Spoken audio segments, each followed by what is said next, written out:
Thank you, Ahmed. Thank you, everyone. You know, sometimes you might think that being the last one is not the best, but I think it's the last but not least. So I'm very excited to be here with you today. I'm going to try to make it as dynamic as possible because I know that you have been listening to conversations all day. So I rather leave a little bit more of time at the end for your questions. So again, my name is Rachelle. I'm very happy to be here with you today. Good morning and afternoon. I don't know where you're based, but it's great to be here with you today. So as Ahmed was saying, I'm currently overlooking everything that has to do with marketing and corporate affairs at Wilk. So what's Wilk? Let me just start by talking a little bit about the company.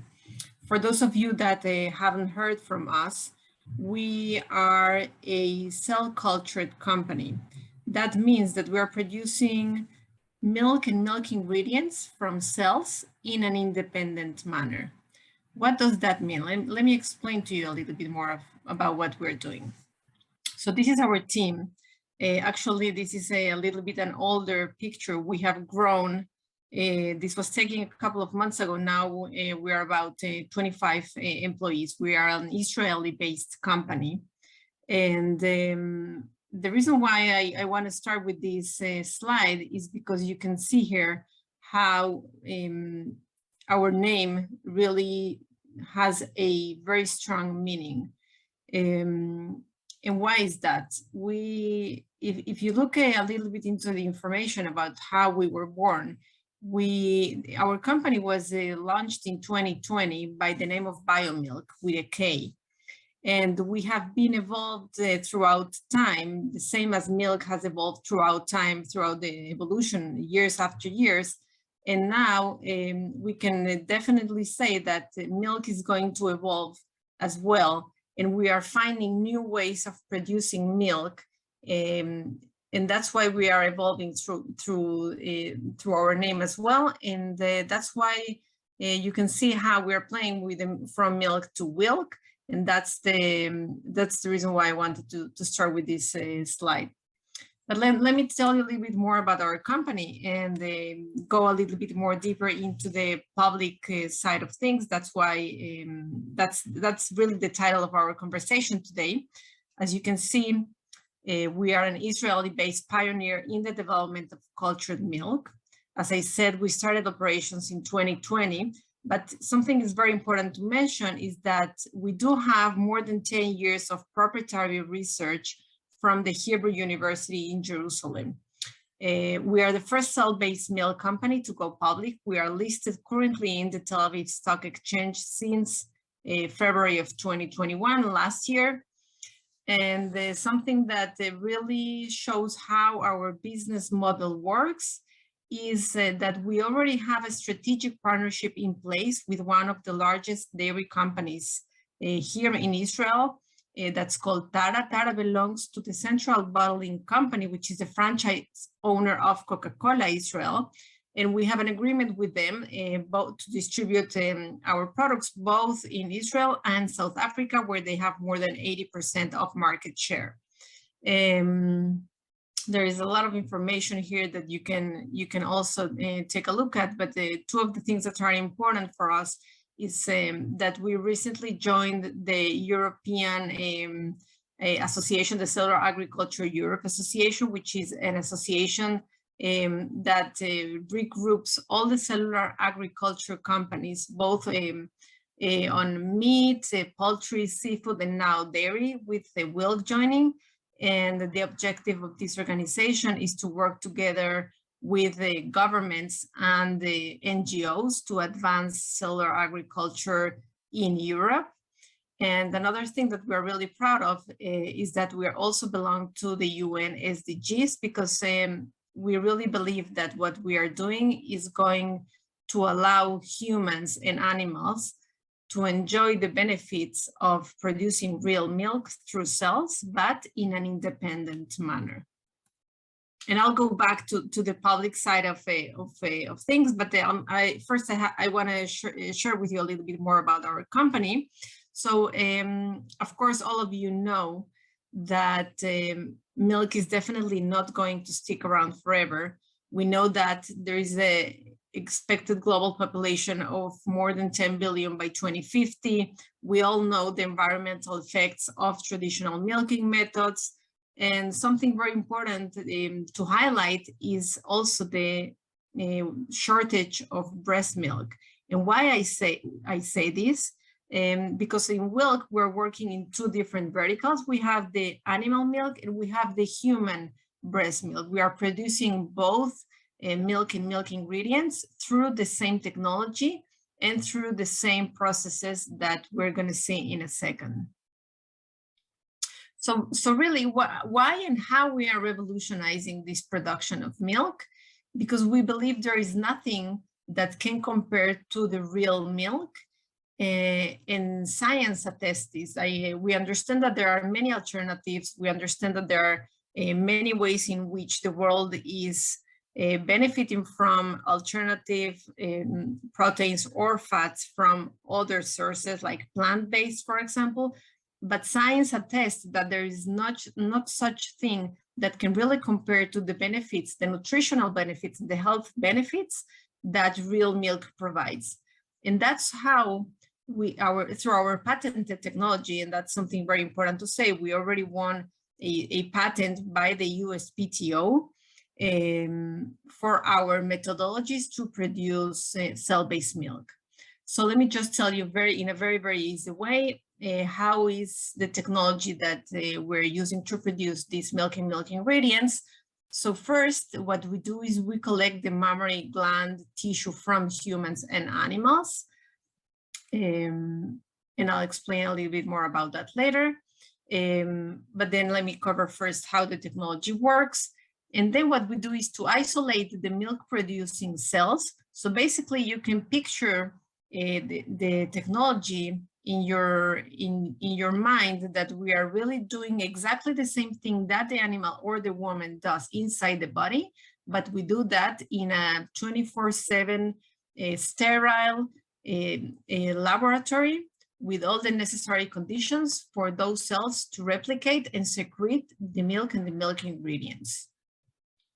And that's what I was mentioning. We cultivate those growing cells in those bioreactors, as you can see in the picture, in ideal and controlled environments. And here we are really mimicking what the bodies of the animals or the women does inside the body, using our secret sauce and using our patented technology to finally produce these real milk ingredients in those safe and sterile conditions. It's important to mention that we have two Helsinki approvals. The Helsinki approvals are the ethical approvals that Europe grants.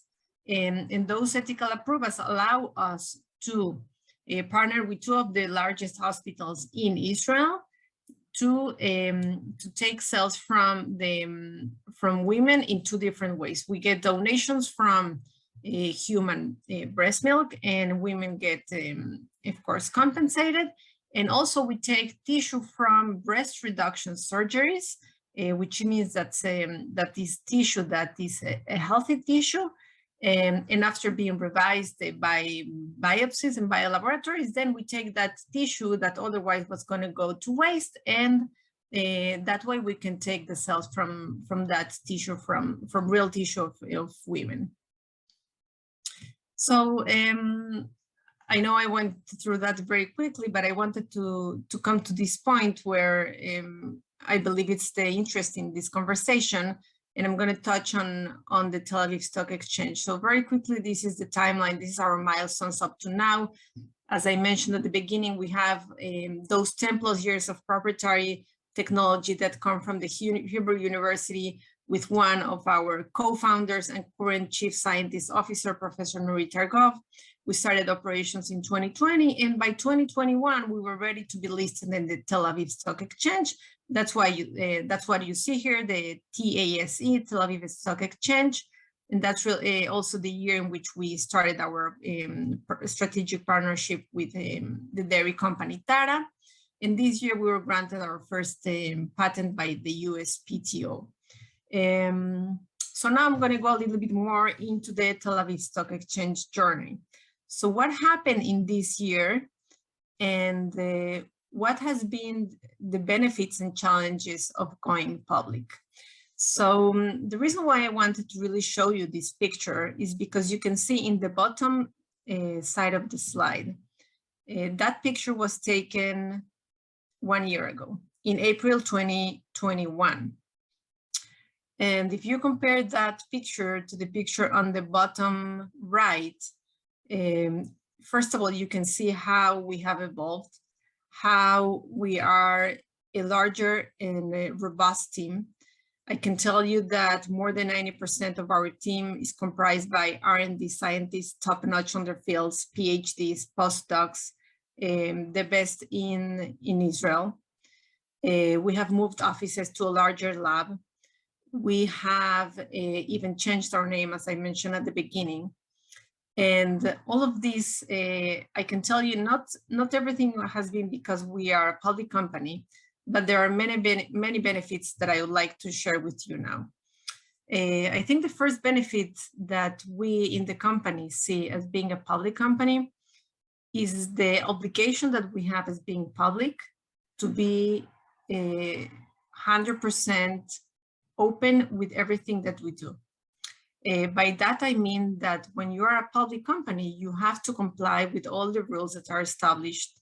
You have to announce everything that you're finding on a daily basis, if that's the need. You have to comply with audit and regulatory matters inside the company that the local law establishes. So that has allowed us to really become a very transparent company for investors, for partners, for potential partners, for allies, and for the general public. And I can tell you that that has been something that has been very, very positive for us, because, and not because it really obliges us to be ethical. Of course, we would be ethical anyway, because that's the way we are. But in the eye of the public, being public, by the way, using the same word, it really, really takes you to a different level of compliance, and to an R&D company, that says a lot.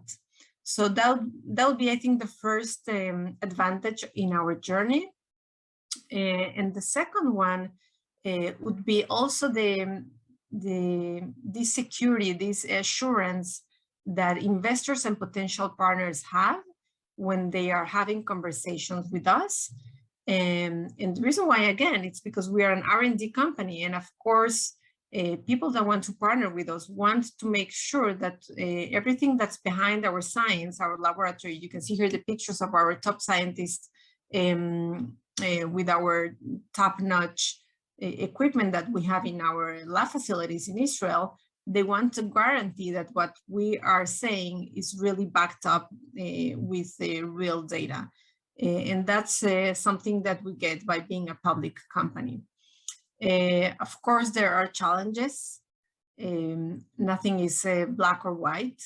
So perhaps let me share with you a couple of challenges that we personally have gone through on this time. I believe one of the challenges is the time. Being a public company really puts you in the eye of many people, because you have to be out there all the time. So it's very time consuming. And when you are such a small company, you really have to divide yourself and put many hats. And taking care of investors and doing a lot of investor relationships and taking care of media, it's something that really takes a lot of time. So that has been one challenge. And I can tell you personally, myself and my management team, together with our CEO, we have learned a lot by being a public company on how to really behave as a large corporation, but still being small. It is challenging, but I can tell you that we have learned so much throughout this year. And if I had to choose, I can tell you the rewards are greater than the challenges that we have faced. Having said that, these are many of the benefits that we have received by both the science that we have behind us and the recognition that we have received from top-notch international media. These are just a couple of examples of international media that has been very, very grateful, that we're very grateful for them to recognize our work on a weekly and daily basis. And also our partnerships and recognitions. As I mentioned, we have the CBC, we are part of the Cellular Agriculture Europe, we are part of the Sustainable Development Goals here in Israel. We have also been recognized by Planet Tech as one of the greenest companies by Forward Fooding. We have a partnership with the Good Food Institute as well. So there are many, many partnerships and alliances that are going on a regular basis, and that also attests our purpose and our objective of really revolutionizing the production of milk, both animal milk and human milk, that we are developing through cells in an independent manner. I like just to touch very briefly on our business model, because I know that we are getting a little bit short there on time. It's important to share that we are a business-to-business company. So what it means is that we're not going to develop milk that's going to be on the shelf on a grocery store for people to buy. What we are really going to develop are those milk ingredients that we are going to personalize for what our partner needs, meaning the dairy industry or the infant formula companies. And they are going to receive, let's say, that they are interested in the fat or in the proteins or in any other ingredient that might make sense for them to include in their final offerings. They're going to include those ingredients that are going to come from Wilk, and that way they're going to have real milk ingredients in their offerings that are coming from cells from our laboratories without harming the planet, without harming the animals. And this is going to allow people and allow the world in general to keep benefiting from the real benefits of real milk, nutrition-wise, taste-wise, texture-wise, but in that independent manner, which is what we're really trying to achieve. And last but not least, I want just to highlight the benefits that this really is going to provide for infants when we are able to include these ingredients in infant formulas, because we all know that currently there is nothing that can really compare to the real breast milk, which is the gold standard for infant nutrition. And when we are able to include real milk ingredients, real human milk ingredients in those infant formulas, infancy in general, babies worldwide, is really going to change the outlook of their nutrition and their health. With that, I want to stop for a little bit to allow, I believe, like 4 minutes or 5 minutes for question and answers. And I appreciate your attention.